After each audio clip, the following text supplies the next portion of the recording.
of the Americans could join us. I don't think I really need to introduce the show, but I'm told that today is the first day of Emmy voting. So if any of you happen to be an Academy members, please give them your vote. They also they're aiming to double their Twitter following, which I think is possibly a less ambitious goal. Anyway, for the review. Thanks, Ben. Thanks, guys, for coming. We're so excited. We have a lot of really, really huge fans of the Americans here at BuzzFeed. So I'm going to dive right in because I have a bunch of questions. I think people in the audience have a bunch of questions. I'll start by kind of acknowledging Orlando because it feels a little strange to do anything these days without mentioning the horrible attack yesterday and all the politicization that we see happening. And it got me thinking in one way about the show where what I've been really impressed by, what you guys have been able to do, is humanize a group of people that for so long were seen as sort of enemies of the American people and were presented that way to America. And I would love to hear about your thought process in presenting really, really human sort of bad guys to an audience. In a way, the whole idea of making the show was to look at the enemy and think about the enemy and think about how they're not that different from you. This doesn't feel like a day when I feel like doing that exactly. You know, they're enemies and they're enemies. I don't think there ever would have been an impulse to make a show like this about Nazis, or make a show like this about. Could you just move the mic up a little bit? Yeah, make a show like this about people. Is that better? Make a show like this about people who committed mass murder. One of the things, or even necessarily make a show like this about Stalin himself. One of the interesting things about the Soviet Union was that it went through a long period where our conception of it, or many people's conception of it, as an evil empire, or it having been like Stalin the whole time, just wasn't true. So, or at least, in my opinion of it, you can speak for yourself, was not true. So the idea was to humanize an enemy and say that these people were not what we thought and were a lot like us in a lot of ways. But that doesn't hold true for all enemies at all times. Yeah, I mean, look, it's at the heart of this show, and it's a hard day to talk about these issues because they're so hot and powerful. But human beings, even if they're worse, are human beings.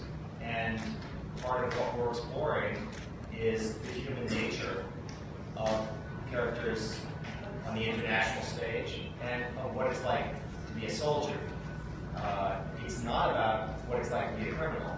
And unlike some other shows, which have been really interesting and have explored sociopathology, part of what we've tried to explore is what it's like to be behind enemy lines as a soldier and to be grappling with the moral complexity and pain that comes with being a soldier, setting aside the right or wrong of what your cause is, because that's for these characters in their own heads. Do you think this is the kind of show you could have done like 5 or 10 years ago? Or some of it is distanced from the events that have happened? No, probably not. We talked about that a lot when we were starting out, that this was a specific time that the boundary when this show became possible was probably within a few years of when we started it. That if you had tried 10 years before that, nobody would watch the show or even want to put a show on the air where the KGB were heroes. That was insane. It was, when we started, we didn't know if anybody would watch it at all. We thought that might be crossing the boundary even then. But then 10 years before that, it would have been like now trying to make a show where Al-Qaeda were the heroes.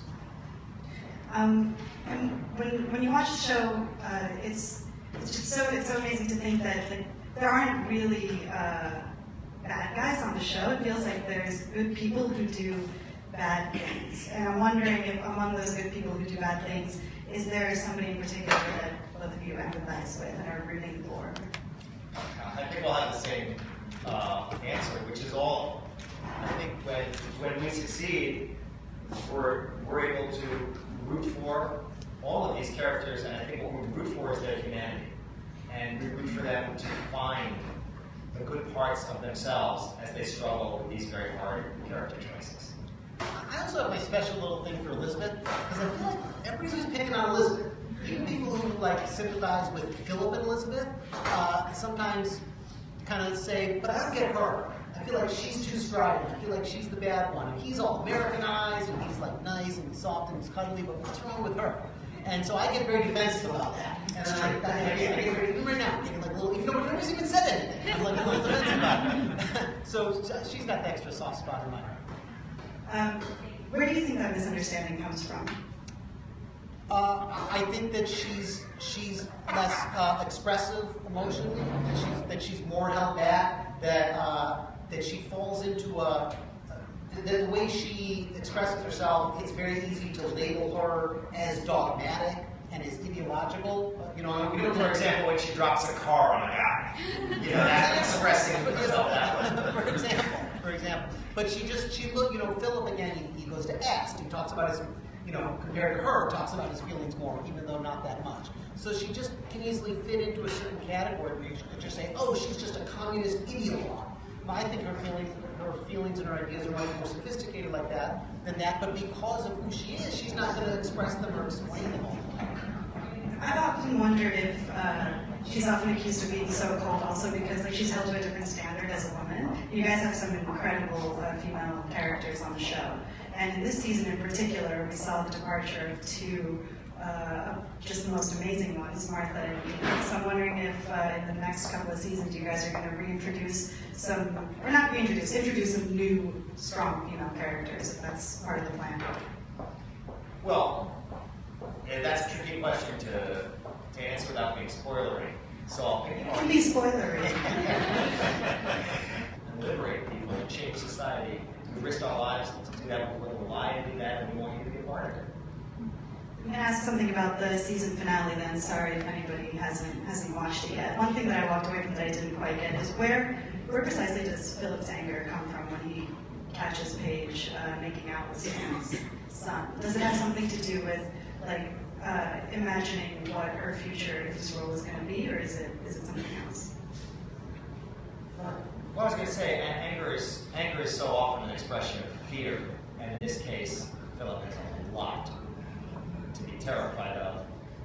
I think one of the sweet spots for us on the show is when we take normal human relationships and they just get amplified through the specifics of the show. The marriage stuff gets amplified through the spy story. Well, in this case, the fact that their across the street neighbor happens to be an FBI counterintelligence officer, the levels of danger that implies for Philip and Elizabeth and their family are so great. It's life and death stuff. And so what that could mean to his daughter's soul, what it could mean to their family's future, it's just terrifying. And that comes out in the spirit and anger of that for him. You know, there's also one angle on it I like a lot, which is that this whole time Philip and Elizabeth have told each other and said to each other and themselves, well, if Paige ever did go into this line of work, whatever each of us may think about it, it's not going to be doing it like us, right? She's not going to run honey traps. She's going to do a straight line into using her full American citizenship, all real documents, all real birth certificates, all real social security card. She's going to ride that into a job at FBI or a job at the CIA or something like that. She's not going to be sleeping with people and things like that. And that's been the comfort and rationalization, particularly for Elizabeth, who wants Paige to do this work. But even for Philip, if she ends up doing it, she's not going to do that. And now here she is, and she's starting a sexual relationship with the son of that FBI agent across the street, which means that he's aware that on some crazy zigzag level, is that happening anywhere? And I think that's terrifying. That's fascinating. So I'm going to try to get some more spoilers out of you if I can. So we know that there's 2 more seasons left of the show. So do you guys have it in mind what time period it's going to end in? Are we going to see the fall of the Soviet Union? I think the answer is yes to part 1, we have it in mind. And to part 2, I would say that's redacted for now. It's very spy-y. I have a particular interest in the Russian angle, having been a reporter in Russia for 7 years, and I'm curious what kind of reaction you've gotten from Russian viewers of the show? That's a complicated question. There's first of all the reaction to the show, and then there's the reaction to the Russian in the show. Let's start with the reaction to the Russian in the show. I'd say like 80-20, I'd say, right? 80-20 positive? 80-20 positive, 70-30 positive, somewhere around there. I can't track it. I just get one call, oh, the Russian is so spot on, it's like perfect, it's so fluent, it's so good, you've got all Russian actors, and then another call, oh, the Russian is terrible. What is how I can't understand anything, everything they're saying is off, you need to get new translators. Bam, bam, bam, bam. We don't know. And we take it very seriously, so it's a source of great anxiety. Thanks for bringing it up. Wow. For the record, I think the Russian is really impressive. And it's really cool to have Russian actors as well. Are they Russian? Are they Russian American? They're Russian. Some of them. There's one who's the only one who's American who had studied Russian was the guy who plays Vasily. But the rest are either immigrants who came when they were younger, or recent. Costa Ronin is very native Russian speaker, and it's been great. It's really been terrific. There's something surreal about our process because we write the subtitles, and then we have a translator who transforms those subtitles into what we hope is conversational Russian, but of course we will never understand. And then we'll go to set or sit in the editing room, and we'll who also was fluent in Russian, which was incredibly helpful and allowed us early in the process to sometimes say, no, that actually was a line flaw. You can't use that take as good as you think it is.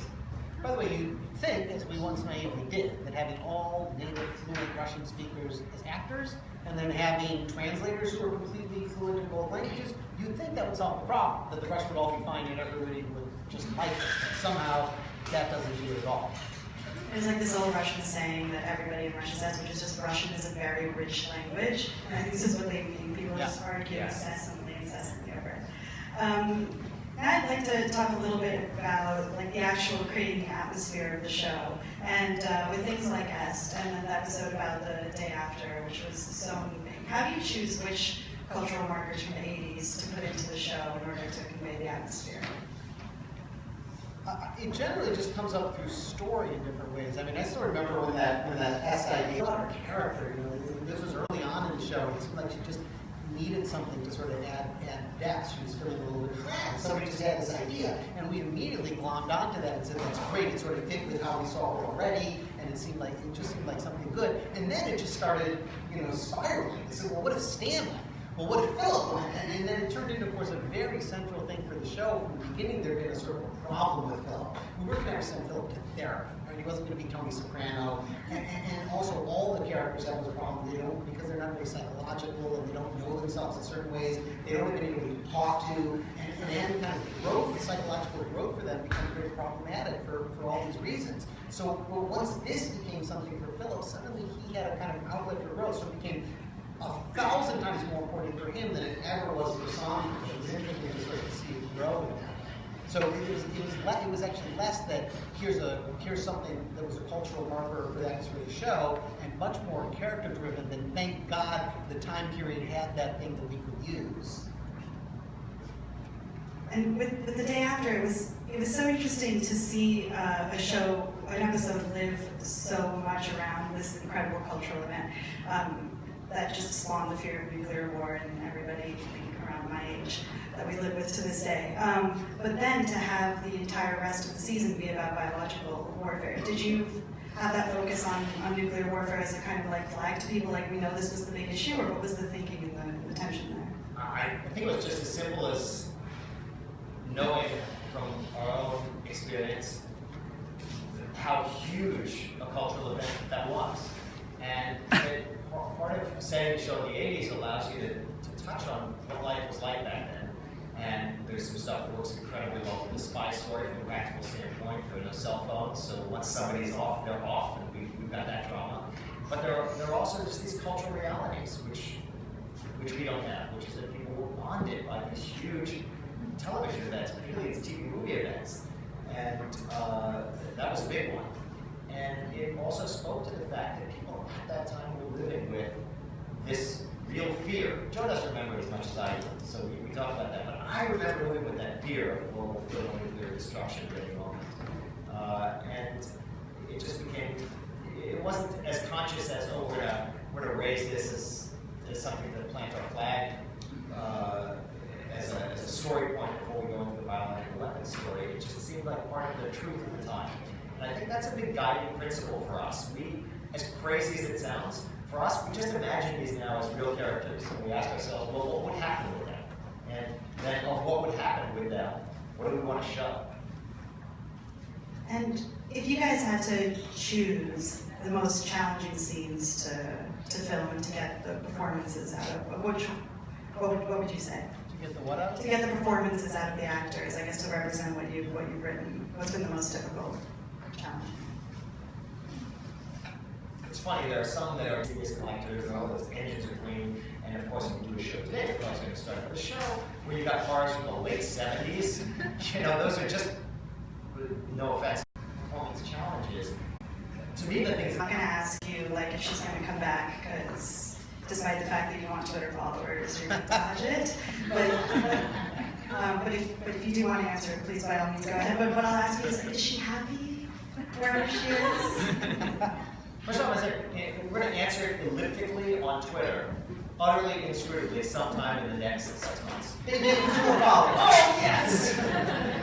You know, we say a lot that, shockingly, despite being in this crazy, devastating relationship, which, if you don't know, this is based on true stories, right? The KGB did have their officers a number of times marry unsuspecting women who were in positions like Martha, where they worked for, like, often, usually secretaries to men, not in the United States, but in Europe, secretaries to men were in positions where the woman like Martha could steal information. So the KGB did this at least 3 or 4 times that we know of, and that's what this story is based on. So despite this horrible, crazy, traumatic thing that happened to Martha, in our view, in addition to being destroyed, we also feel that a character journey was shown where she also sort of gained some strength and grew in a lot of very powerful and interesting and important ways. So if you ask us, we see someone heading off to the Soviet Union there who has some potential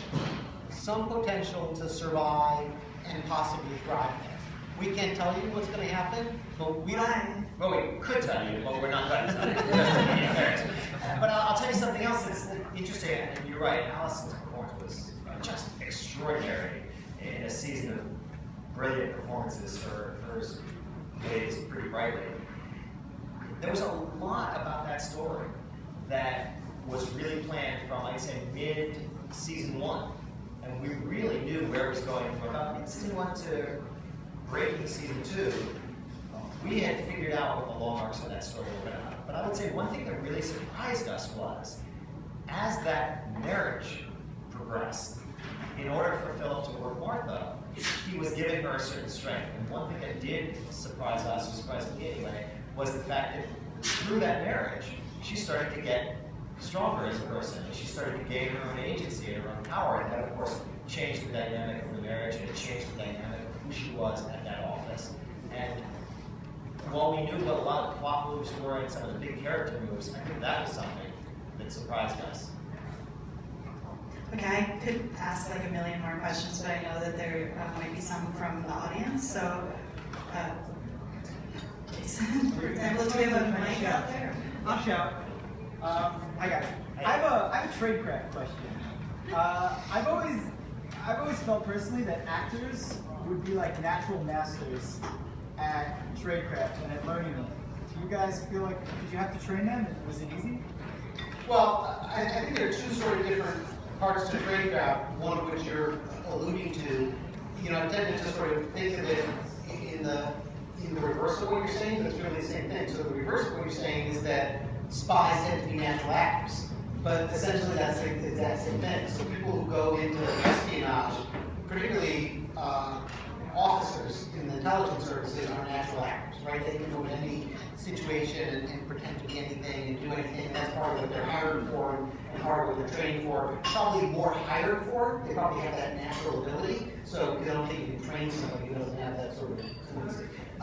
But then certainly the reverse is true. Certainly an actor would have that ability to go meet somebody and pretend to be this or pretend to be that. And see it with Philip and Elizabeth all the time. And you add in the fact that they're putting on disguises and things like that to just playing roles, absolutely. You know, the other side of tradecraft, which is about, you know, leaving dead drops and picking up dead drops and just incredibly, good fastidious with time, organization, and being able to do countersurveillance and attentive to detail. I don't know if there's anything from acting that has to do with that. I suppose most actors are good showing up after the curtain call, and that's a good sign, because a lot of this type of career is going to be very good at being on time. But that's probably mostly a second set of skills. I'll also add one of the challenges we have on the show is a fundamental tenet of storytelling is the first thing you're going to do is tell your story, because you want your audience to go along with you in the story, right? But it's actually not the primary thing on the Americans. The primary thing on the Americans is we try to capture the truth of the story. And so when you're following the tradecraft parts of the story, that's particularly challenging, because you're telling your actors and directors to make sure that they're not caught, including by the camera, doing what they're doing. And then you have to rely on the audience following the long story to realize, I get it. Well, he's following him. But he's not going to glance down that street. Because if he glanced down that street, although it would tell the audience quickly, I get it, he's following him, it would also kind of convey overtly or subtly that they're doing something for camera. And that we try to avoid that what we can.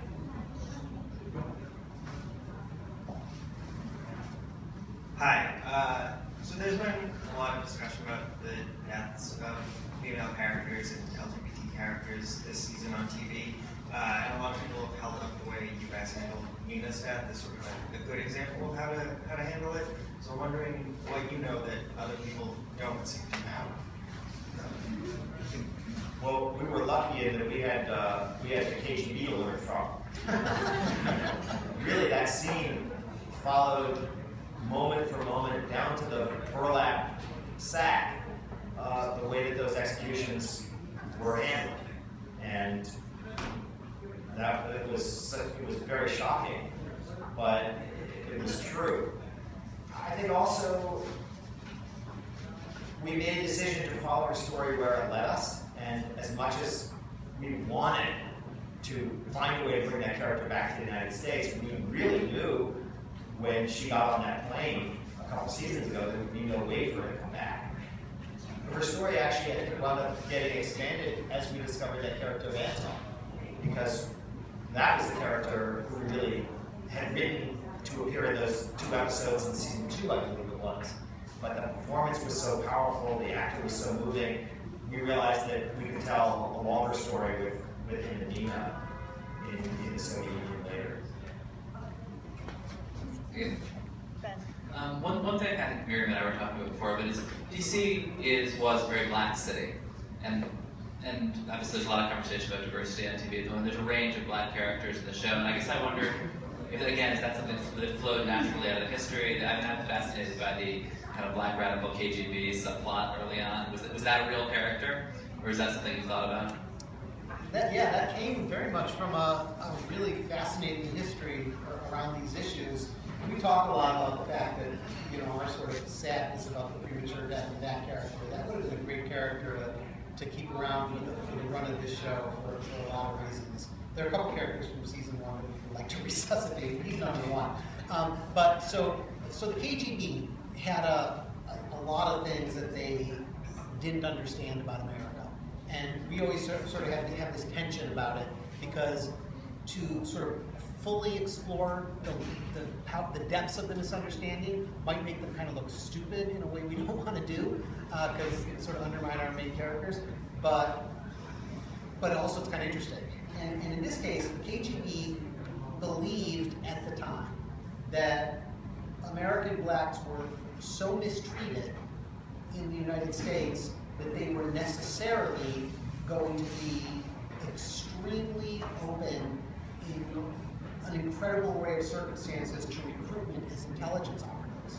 So in the real world, when illegals were coming over, or even people under what's called official cover, which are spies in the embassy, were going over, they were taught target black people because they will not be loyal to the United States, right? So,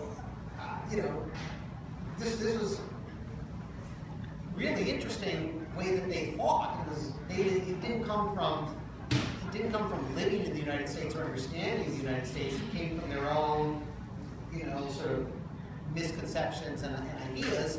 but that's what they taught their operators. So we thought to ourselves, well, okay, what if you built a story around that misconception, but then tried to turn it into a real story?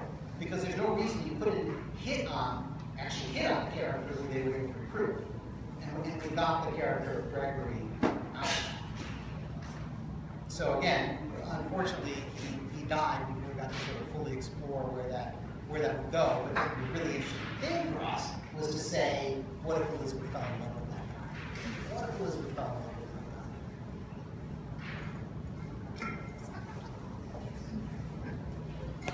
So I'm sure the actors all kind of do this to an extent, but can you speak to a particular story point or like a particular actor that kind of pushed back on like the writing, like, hey, this needs to be changed because I don't think the character would do this? Can you? You know, we have a great process with our actors.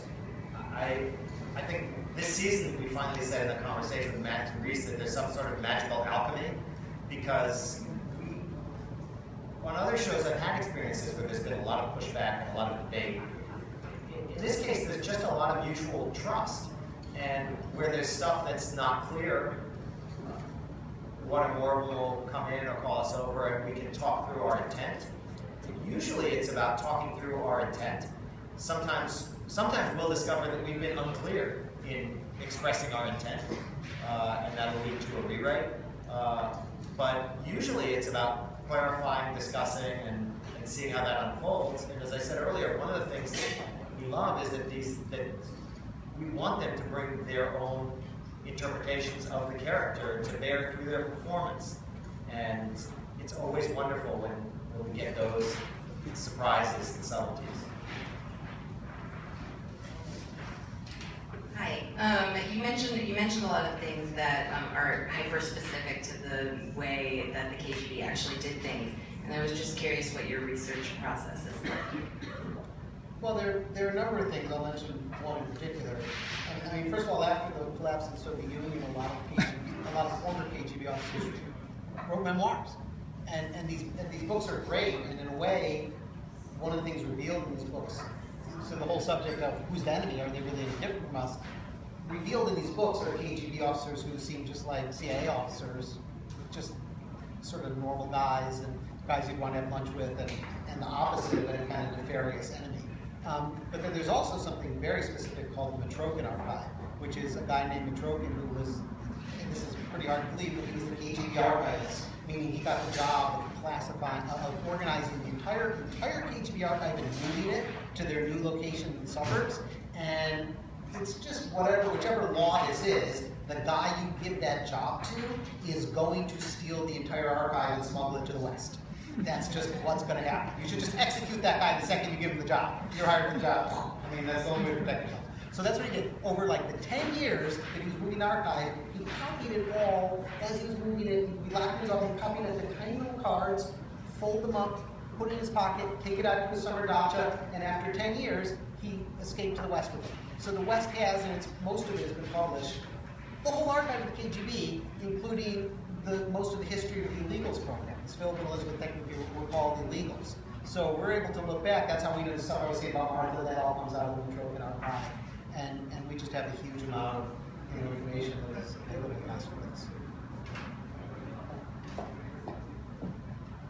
So I wanted to ask a question about Philip. I recently rewatched the very first episode, and I think I had sort of forgotten. I was surprised by how intense, even in the first episode, Philip's sort of doubts about his whole job are. And he ends this latest season with expressing those somewhat similar doubts in front of Est. And so I wonder if you could talk about how has Philip changed over the past 4 seasons, and like where is he? What is different about the way he's doubting his job now than it was in the first episode? Well, it's certainly been a journey. In that first episode, he says family is the most important thing. And that's something I don't think has changed for him. But the job had a corrosive effect that led up to that pilot, in a way, setting off the events of the series. And now here we are 4 years later, and the a greater toll has been taken. And we'll see what that means as things unfold. But certainly through things like Est and through also being in a hot or cold war, he's been forced to confront a lot more. And one of the things we talked about really when the show started in season 1 was that Ronald Reagan was changing the nature of their lives. That they had been able to be here without a lot of violence, recruiting people like Charles Duluth to get some inside information, and playing a much quieter role behind the scenes. But the nature of the Cold War changed a lot with the election of Ronald Reagan, and that really launched a whole new series of conflicts and challenges for that that's led to the drama of the show.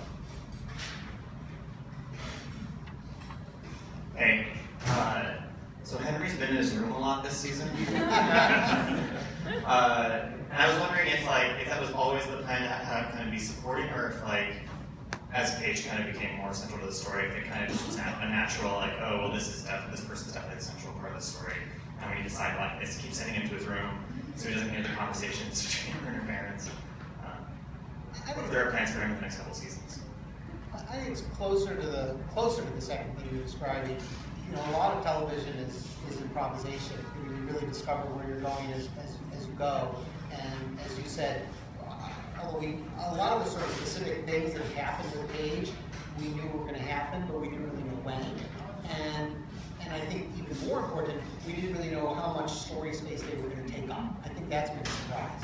And there's only so much space. So it just hasn't left room for the kind of big, expansive Henry stories just to tell them. So in a way, he has been, I think relegated to the sidelines. And I think we don't really know now with 2 seasons left, what'll happen if he's sort of coming out of his room so much. He broke his ankle this year. That sort of kept him sitting in front of that. The computer was a good place to have a broken ankle. Yeah, I was going to ask if anybody could pinpoint the moment rewatching the season when Kedrick broke his ankle. Awesome. I think that's pretty much all the time that we've got, but thank you everybody for your great questions. Thank you guys for so